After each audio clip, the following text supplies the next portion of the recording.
Good morning friends. मैं अन्नपूर्णा व्यास कला संस्कृति की क्लास में आज पुनः आपका हार्दिक स्वागत करती हूँ। दोस्तों, हौसले के साथ हम इस क्लास को आगे बढ़ाएंगे, क्योंकि जिंदगी में यदि हौसला टूटने लगे यारों, तो समझ लेना जिंदगी खत्म होने वाली है यारों। हम सब साथ मिलकर के संघर्ष करेंगे तो हर मुश्किल आसान हो जाएगी यारों। तो यारों, मुश्किलों को आसान करने के लिए ही मैं रोज आपके सामने उपस्थित होती हूँ। तो दोस्तों, कल हमने वाद्य यंत्र के बारे में चर्चा करी थी। वाद्य यंत्र की पिछले 2 क्लासों में, पहली क्लास के अंदर मैंने आपको वाद्य यंत्र की बेसिक जानकारियां दी थी कि वाद्य यंत्र 4 प्रकार के होते हैं: तत्व वाद्य यंत्र, सुशील वाद्य यंत्र, अवनति वाद्य यंत्र और घन वाद्य यंत्र। और कल की क्लास के अंदर दोस्तों मैंने तत्व वाद्य यंत्र के बारे में सारी गहराई से आपको जानकारी दी थी कि किस वाद्य यंत्र को कहाँ उपयोग किया जाता है, किस वाद्य यंत्र कैसे बजाया जाता है, किस प्रकार का होता है। तो इस प्रकार की जानकारी हमने ली थी दोस्तों, जो कि एग्जाम की नजर से बहुत ही महत्वपूर्ण है। आज हम चर्चा करेंगे तत्व वाद्य यंत्र के आगे सुशील वाद्य यंत्र के बारे में। दोस्तों, मैंने आप लोगों को सुशील वाद्य यंत्र के बारे में लिखाया था। सुशील वाद्य यंत्र की मैंने आप लोगों को ट्रिक भी लिखाई थी बच्चों। तो जो सुशील वाद्य यंत्र के बारे में मैंने आपको एक लाइन लिखाई थी, वो लाइन मैं उम्मीद करती हूँ आपको याद होगी। असम का संपू शंख बजाता है, तुनक कर मोरचंग व नागफणी सुर और ताल पर नाचते हैं। दोस्तों, इस लाइन में आप थोड़ा सा फेरबदल कर लें, सुर और ताल पर नाचते हैं। इससे हम 1-2 वाद्य यंत्र और जोड़ेंगे इस लाइन के अंदर, इसलिए हमने ये बदलाव किया है। तो असम का संपू शंख बजाता है, तुनक्कर मोरचंग व नागफणी सुर और ताल पर नाचते हैं। उम्मीद करती हूँ ये लाइन आपको याद होगी दोस्तों। तो हम देखते हैं असम के अंदर ऐसे बना था दोस्तों हमारे पास में अलगोजा। ऐसे क्या बना था दोस्तों हमारे पास में? अलगोजा। अब दोस्तों अलगोजा के ऊपर चर्चा करें तो अलगोजा के ऊपर आपके एग्जाम में एक बार क्वेश्चन उपस्थित था साथियों।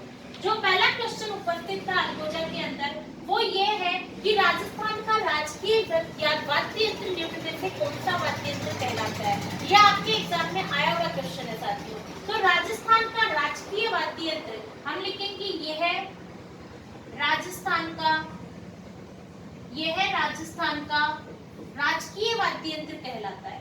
अलगोजा कौन सा वाद्य यंत्र कहलाता है बच्चों? राजस्थान का राजकीय वाद्य यंत्र कहलाता है। ठीक है बच्चों, तो राजस्थान का राजकीय वाद्य यंत्र कौन सा है? अलगोजा है।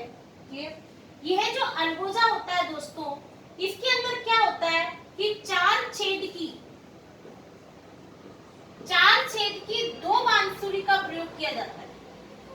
4 छेद की 2 बांसुरी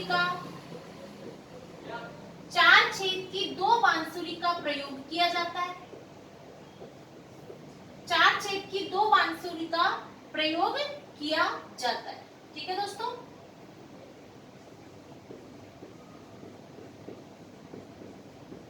और दोनों ही बांसुरी को एक साथ मुंह में रखकर बजाया जाता है। दोनों ही बांसुरी को एक साथ मुंह में रखकर बजाया जाता है। ये भी आपके क्वेश्चन पूछा गया है, मुंह में रखकर बजाया जाता है। इस पर आपके एग्जाम में सवाल किस तरीके से आया था कि निम्न में से कौन सा वाद्य यंत्र है जो मुंह से बजाया जाता है। तो वैसे भी आपको यदि सुशील वाद्य यंत्र का नाम अगर अलगोजा नहीं हो और यदि कोई अन्य सुशील वाद्य यंत्र उसमें उपस्थित हो, तो दोस्तों सुशील वाद्य यंत्र के बारे में मैं आपको जानकारी दे चुकी हूँ कि सुशील वाद्य यंत्र वो वाद्य यंत्र होते हैं जिन्हें मुंह से फूंक मारकर बजाया जाता है। यानी हर वाद्य यंत्र, सुशील वाद्य यंत्र जो होगा उसको बजाने के लिए मुंह का प्रयोग किया जाएगा। तो दोस्तों वैसे भी और बाकी भी अलगोजा के अंदर दोनों बांसुरी को एक साथ मुंह में रख करके बजाया जाता है। ठीक है, इसका सर्वाधिक प्रयोग जो होता है दोस्तों अलगोजा, ये आपके सवाई माधोपुर और अलवर के क्षेत्रों के अंदर सर्वाधिक बजाया जाता है। तो दोस्तों अलगोजा राजस्थान का राजकीय वाद्य यंत्र कहलाता है। इसमें 4 छेद की 2 बांसुरी का प्रयोग किया जाता है और दोनों को एक साथ मुंह में रखकर बजाया जाता है। आगे देखते हैं दोस्तों, अलगोजा के बाद में हमारी लाइन के अंदर असम था पहला शब्द, तो अलगोजा के बाद में आएगा सतारा।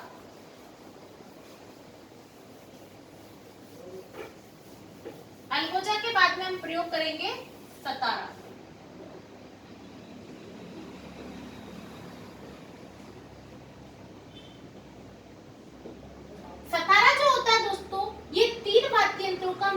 मिश्रण होता है। कैसे? अलगोजा अलगोजा प्लस बांसुरी, बांसुरी प्लस शहनाई, इन 3 वाद्य यंत्रों के मिश्रण से बजाय बना वाद्य यंत्र, शहनाई से बना वाद्य यंत्र आपके सतारा कहलाता है। सतारा कौन सा वाद्य यंत्र कहलाता है दोस्तों? अलगोजा, बांसुरी और शहनाई से बना वाद्य यंत्र ही आपके सतारा वाद्य यंत्र कहलाता है, सतारा कहलाता है।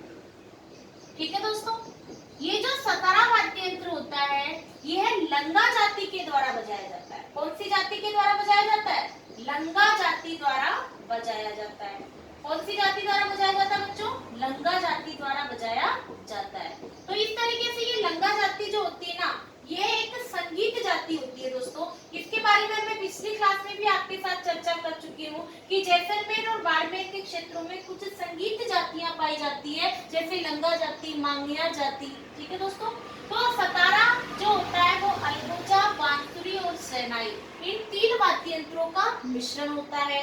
दूसरी बात, ये जो वाद्य यंत्रों से मिलकर के वाद्य यंत्र बनता है वह वाद्य यंत्र आपका सतारा कहलाता है। और लंगा जाति कौन सी जाति द्वारा बजाया जाता है?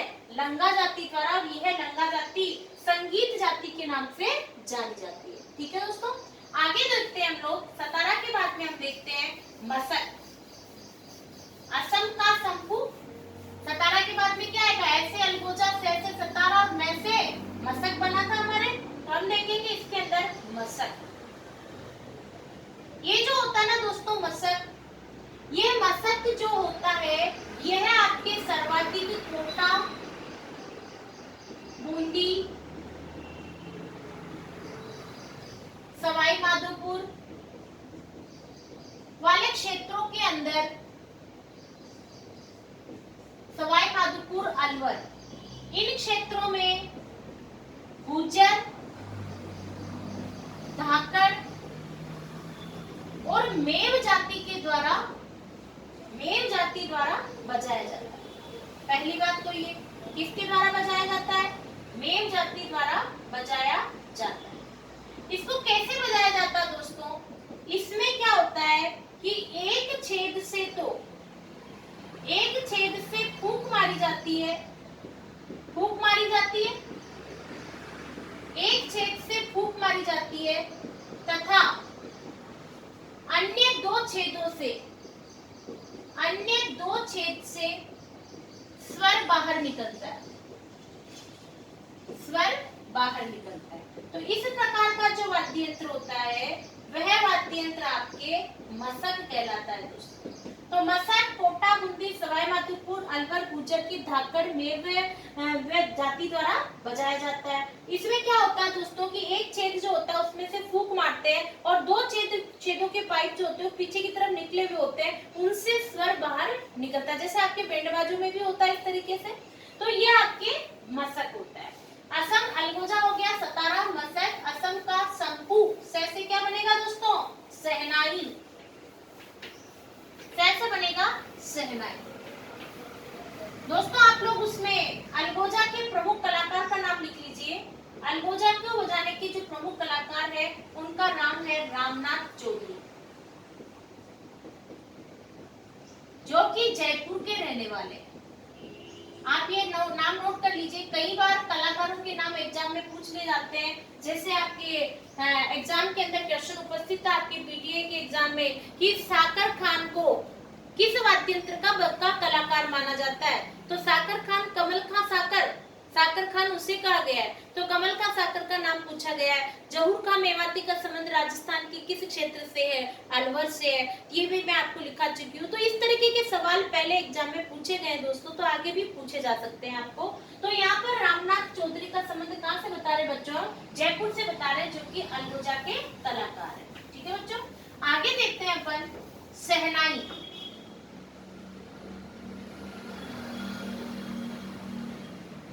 शहनाई का एक नाम होता है नफीरी, सुंदरी, ये इसके उपनाम होते हैं शहनाई। ठीक है दोस्तों, शहनाई जो होती है ना, यह शीशम और सागवान की लकड़ी की बनी होती है दोस्तों, शीशम व सागवान। शहनाई जो होती है शीशम व सागवान की लकड़ी की बनी होती है। हम जानते हैं दोस्तों शहनाई तो लड़की की शादी के अंदर बजाई जाती है मांगलिक कार्यक्रम के दरमियान। तो ये जो शहनाई होती है इसके जो प्रमुख कलाकार हैं, शहनाई के जो प्रमुख कलाकार हैं, इसके कलाकार हैं जो कि दोनों ही भारत रत्न से सम्मानित हैं। भारत रत्न से सम्मानित उस्ताद बिस्मिल्लाह खान। वैसे ये बिस्मिल्लाह खान आपके राष्ट्रीय कलाकार हैं और चांद मोहम्मद खान जो कि राजकीय कलाकार है।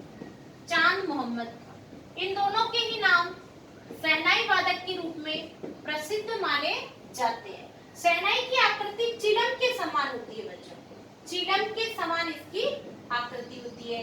किसके समान होती है? चिलम के समान। तो शहनाई नफीली और सुंदरी कहलाती है। ये शीशम में सागवान की लकड़ी की बनाई जाती है। हम जानते हैं हमारे जब किसी लड़की की शादी होती है तो लड़की की शादी के अंदर घर के बाहर आप देखना जब आप विवाह में घुसते हैं तो साइड में एक तख्ते के ऊपर 2-3 जो बूढ़े व्यक्ति होते हैं वो शहनाई लेकर किस तरीके से बजा रहे होते हैं दोस्तों। तो ये शहनाई प्रमुख कलाकार कौन कौन है? बिस्मिल्लाह खान और चांद मोहम्मद खान। और इसकी आकृति किसके समान होती है? चिलम के समान होती है। आगे देखते हैं दोस्तों हम शहनाई के बाद आता है हमारे पुंगी।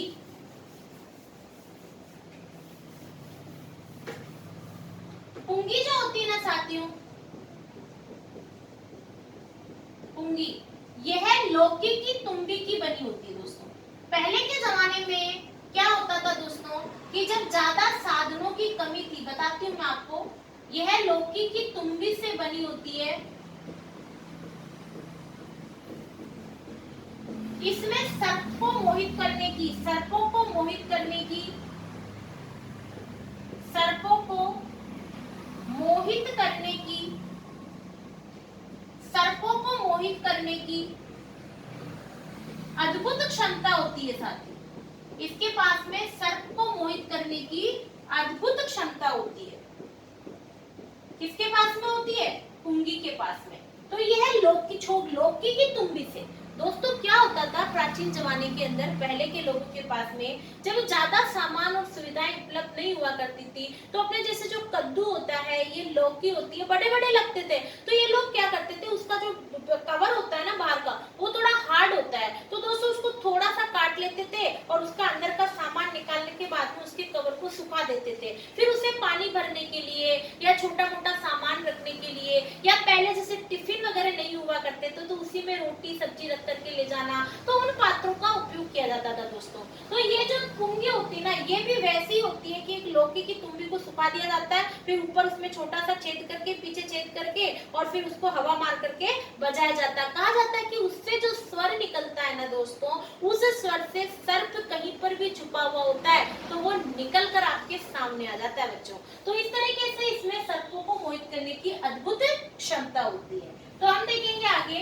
कि असम का शंखू क्या बजाता है दोस्तों? शंख बजाता है। हमारी लाइन के अंदर अगला वर्ड क्या आ रहा है? शंख बजाता है। तो शंख, शंख आप जानते हैं दोस्तों अपने मंदिरों के अंदर, अपने युद्ध क्षेत्र के अंदर एक सफेद कलर का शंख होता है जिसे मुंह के द्वारा फूंक मार करके बजाया जाता है। देवी देवताओं के आगमन के ऊपर या किसी भी मांगलिक कार्यक्रम के ऊपर इसका प्रयोग किया जाता है। तो ये शंख जो होता है ना, ये समुद्री गोगा का निवास स्थान होता है दोस्तों। समुद्री गोगा, समुद्र के अंदर एक जीव रहता है जिसे समुद्री गोगा बोलते हैं। ये समुद्री गोगा का निवास स्थान होता है बच्चों। जब गोगा इसमें से निकल जाता है बाहर बड़ा होकर के, तब शंख जो होता है वो तैरता तैरता बहता बहता या लहरों के साथ में समुद्र के किनारे आकर रुक जाता है। उसका निवास स्थान, उसी निवास स्थान को उठा करके लाया जाता है और वो ही शंख कहलाता है बच्चों। तो शंख का प्रयोग जो होता है वो आपके विवाह, आपके मांगलिक कार्यक्रमों में, युद्धों में या मंदिरों के अंदर किया जाता है। युद्धों में और मंदिरों में इसका प्रयोग किया जाता है।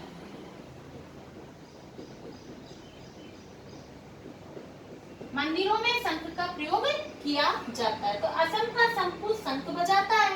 तो वैसे बनेगा दोस्तों हमारे बांसुरी और बाकिया। वैसे क्या दो शब्द बनते हैं दोस्तों? वैसे बनता है एक तो हमारे पास में बांसुरी, आप जानते हैं दोस्तों, बांसुरी तो श्री कृष्ण की बांसुरी होती है, बांसी बजाने वाला, बंसी बजाने वाले, हम जानते हैं सभी श्री कृष्ण को। तो बांसुरी जो है ये श्री कृष्ण का वाद्य यंत्र है दोस्तों। सबसे पहली बात तो ये श्री कृष्ण का वाद्य यंत्र है। दूसरी बात दोस्तों, ये जो बांसुरी होती है ना, ये बांसुरी के अंदर 8 छेद होते हैं, ऐसा कहा जाता है, 8 छेद होते हैं। और इसके जो प्रमुख कलाकार है उनका नाम है हरि प्रसाद चौरसिया। बांसुरी के प्रमुख कलाकार है हरि प्रसाद चौरसिया। बांसुरी के प्रमुख कलाकार कौन है दोस्तों? हरि प्रसाद चौरसिया के नाम से जाने जाते हैं। ठीक है दोस्तों, पैसे बांसुरी। अगला बनता है हमारा पैसे बाकिया। पैसे एक वाद्य यंत्र और बनता है जिसका नाम है बाकिया। अगला वाद्य यंत्र है बाकिया। ये जो बाकिया होता है ना दोस्तों, ये आपके पीतल का बना होता है। किसका बना होता है? पीतल का। पीतल का बना होता है और इसको सरगड़ा जाति का प्रमुख वाद्य यंत्र इसे माना जाता है। किस जाति का वाद्य यंत्र माना जाता है दोस्तों? इसे सरगड़ा जाति का इसे सबसे प्रमुख वाद्य यंत्र माना जाता है, खानदानी वाद्य यंत्र।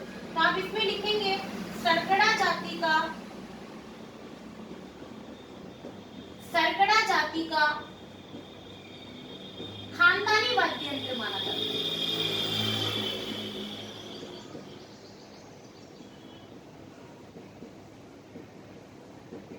दोस्तों बाकिया के बाद में तो भूंगल या रणबेरी, जिसे भी हम वैसे ही याद रखेंगे भूंगल, ये भी एग्जाम में पूछी जाती है। भूंगल व रणबेरी एक वाद्य यंत्र होता है दोस्तों, ठीक है। ये भूंगल व रणबेरी जो होती है ये भवाई जाति के द्वारा बजाया जाता है। कौन सी जाति द्वारा बजाया जाता है? भवाई जाति द्वारा। मेवाड़ के अंदर जो एक जाति निवास करती है, मेवाड़ की भवाई जाति द्वारा इसे बजाया जाता है, जो कि भूंगल और रणबेरी के नाम से जाना जाता है। ठीक है दोस्तों, इस रणबेरी का उपयोग प्रारंभ में, प्राचीन काल के अंदर युद्ध को स्टार्ट करने या युद्ध को प्रारंभ करने के लिए दोस्तों इसका उपयोग किया जाता था। ठीक है बच्चों, तो ये हुआ हमारा बाकिया और भूंगल और रणबेरी। आगे देखते हैं दोस्तों, बजाता है तुनक्कर। अगली लाइन अपनी कौन सी है? असम का संपूर्ण शंख बजाता है तुनक्कर। तू से बनता है दोस्तों हमारा तुरही। ये जो तुरही होता है ना दोस्तों, ये पीतल की नली का बना हुआ होता है। किसका बना होता है दोस्तों? पीतल की नली का बना होता है। तुरही पीतल की नली का बना होता है दोस्तों, ठीक है। और यह चिलम के आकार का होता है। किसके आकार का होता है? चिलम के आकार का। ज्यादा इनके अंदर गहराई में सवाल नहीं आते तुरही से, या तो किसी वाद्य यंत्र की प्रमुख कलाकार या किसी किसी की बनावट जो विशेष रूप से होती है वो पूछी जाती है। अगला है नड़। नड़, नड़ भी एक प्रमुख वाद्य यंत्र है दोस्तों। ये नड़ जो होते हैं ना, इसके प्रमुख कलाकार का नाम याद रखना बहुत जरूरी है, ये एग्जाम में पूछा जाता है। इसके प्रमुख कलाकार जो है दोस्तों, उन्हें हम आगे भी पढ़ेंगे, कर्णा भील के नाम से जाने जाते हैं। नड़ के प्रमुख कलाकार कर्णा भील कहलाते हैं, जो कि जैसलमेर के प्रसिद्ध है। जैसलमेर के रहने वाले थे। कहाँ के रहने वाले थे? जैसलमेर। इनको हम लोक देवता में भी पढ़ेंगे दोस्तों। हमारे डुबजी ज्वारची के प्रमुख साथी थे लोटिया जाट और कर्णा भील। तो कर्णा भील जैसलमेर के रहने वाले थे और नड़ के प्रमुख कलाकार कहलाते हैं। तो दोस्तों तुरही और नड़ के बाद देखेंगे हम लोग तुनक्कर, मोरचंग व नागफणी नाचते। तुनक्कर, मोरचंग। आगे देखेंगे दोस्तों मोरचंग।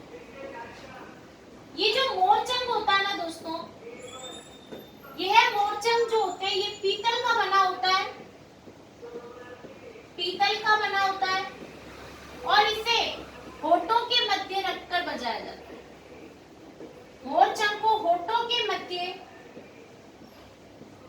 होठों के मध्य रखकर, होठों के मध्य रखकर बजाया जाता है। किसे बजाया जाता है दोस्तों?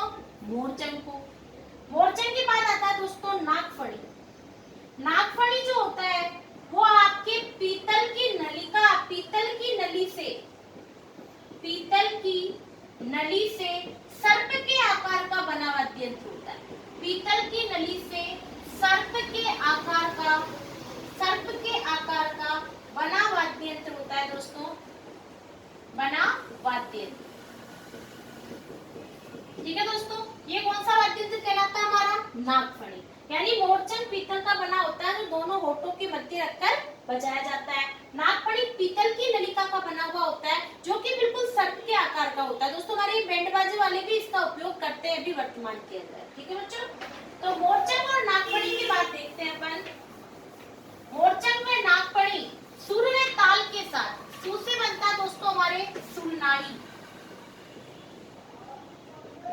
सुरनाई, ये जो सुरनाई होता है ना दोस्तों, ये भी मांगलिक कार्यक्रमों में बजाया जाता है, मांगलिक कार्यों में बजाया जाता है। ये शहनाई के जैसा होता है, ये है आपके शहनाई जैसा होता है। और इसके जो प्रमुख कलाकार हैं उनका नाम है पेपे खां।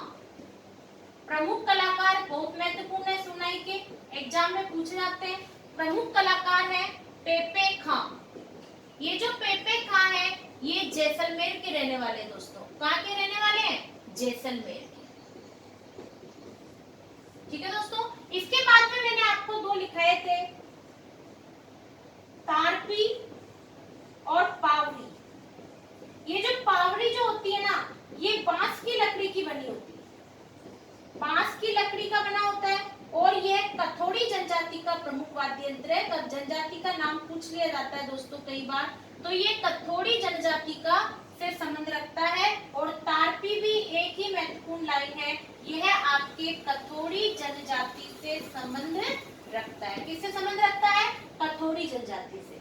तो दोस्तों सुरनाई आपके मांगलिक कार्यक्रम में बजाया जाता है और इसके प्रमुख कलाकार है आपके पेपे खां जो कि जैसलमेर के रहने वाले हैं। तारपी आपकी कथोड़ी जनजाति के द्वारा, पावरी बांस की लकड़ी का बना होता है, ये भी कथोड़ी जनजाति द्वारा बजाया जाता है। दोस्तों ये होते हैं हमारे सुशी वाद्य यंत्र। हमने चारों वाद्य यंत्र की बेसिक जानकारी पहले पार्ट में ली है। सेकंड पार्ट के अंदर दोस्तों मैंने आपको तत्वाद्य यंत्र के अंदर जितने प्रकार के वाद्य यंत्र होते हैं मैंने सभी की जानकारी आपको दी है। और ये आपके सुशील वाद्य यंत्रों की होती है जानकारी जो कि फूंक मार करके बजाए जाते हैं। दोस्तों मेरी क्लासेस को बड़े ध्यान से पढ़िए, पुराने जितने भी पेपर्स हैं उन सभी के क्वेश्चन से रिलेटेड मैटर मैं आपको लिखा रही हूँ, तो अच्छे से पढ़िए दोस्तों, क्योंकि दोस्तों अगर पढ़ोगे तो काम आएगा। और इसी बहाने मैडम से भी बातचीत हो जाती है आपकी, क्योंकि दोस्तों वो कहते हैं ना, जिंदगी में आपको बहुत से यार मिलेंगे, हम क्या हमसे भी अच्छे हजार मिलेंगे, इन अच्छों की भीड़ में हमें न भुला देना, हम कहाँ आपको बार बार मिलेंगे। जय हिंद, जय भारत।